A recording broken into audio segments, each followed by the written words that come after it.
In this assignment, our purpose is to calculate ratios. So we're going to use different formulas to calculate ratios to understand the financial health of the company. So there are very important indicators. In your Excel spreadsheet, you have 8 group of ratios. So please remember to calculate just one ratio in each group.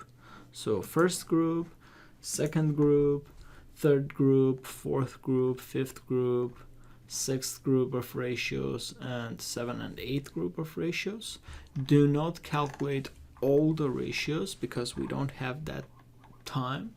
And our purpose is to master in ratios. And even if we calculate one ratio in each group, any ratio in the same group, same family of ratios, they tell us similar story. So in order to get understanding of financial situation of the company, it's enough to look on the ratios that is going to provide that knowledge about the company. And also remember to calculate just those ratios for first year, third year, and fifth year. It's not necessary to calculate for every single year, and that's completely fine for this project. Now, this ratio analysis, this ratio calculation based on the previous assignments that we completed on the comparative financial statement. Basically, we choose one of the ratios in each group, and in course materials you have the materials that tell us information about ratios, and also in slides you have the formulas of ratios. For instance, let's calculate current ratio. So in order to calculate it, we need to go in our course material. So this is the formula for current ratio.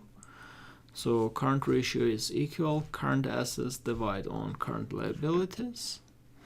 And to calculate that, we need the comparative financial statement, and we need to introduce a formula in the statement in the project assignment Excel that we have. So current ratio is equal total current assets of the company divided on current liabilities. So in this case, the current ratio of the company is 2.08. The next year, the third year, again we need to insert the formula. Third year, total current assets divide on total current liabilities.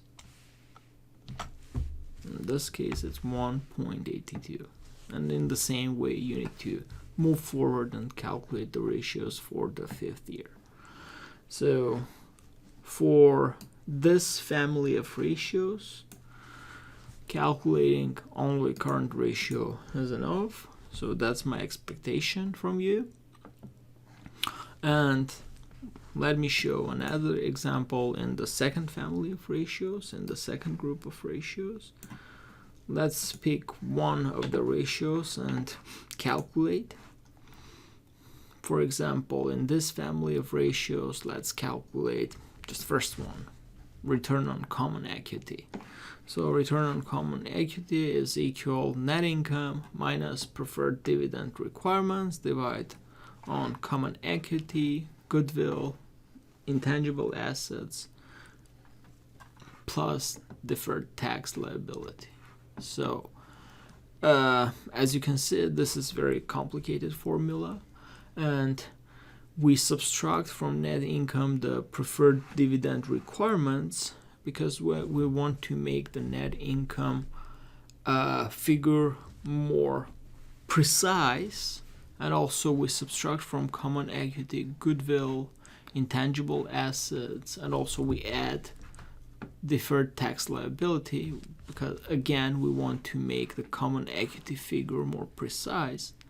For this course purposes, if we not have access to the goodwill or most intangibles or deferred tax liability or preferred dividend requirements, you can go forward and just calculate the ratio based on net income and divide it on common equity.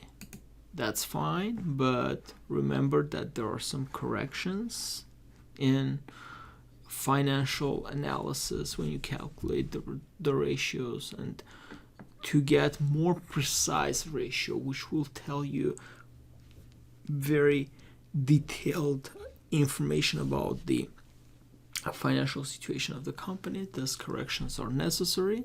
In our project, I understand we have time limitation.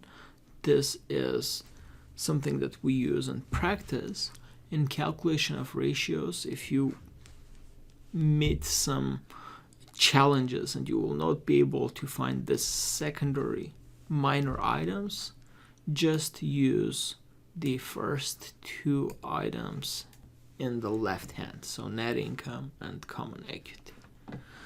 Basically, if we go and calculate this ratio, return on common equity, again you have all formulas there. In this case, net income divided on common equity, so this will be equal net income from the comparative income statement divide on equity.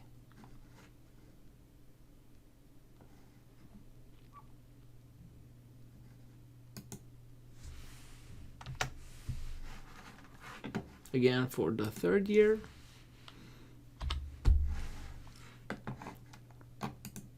net income divide on the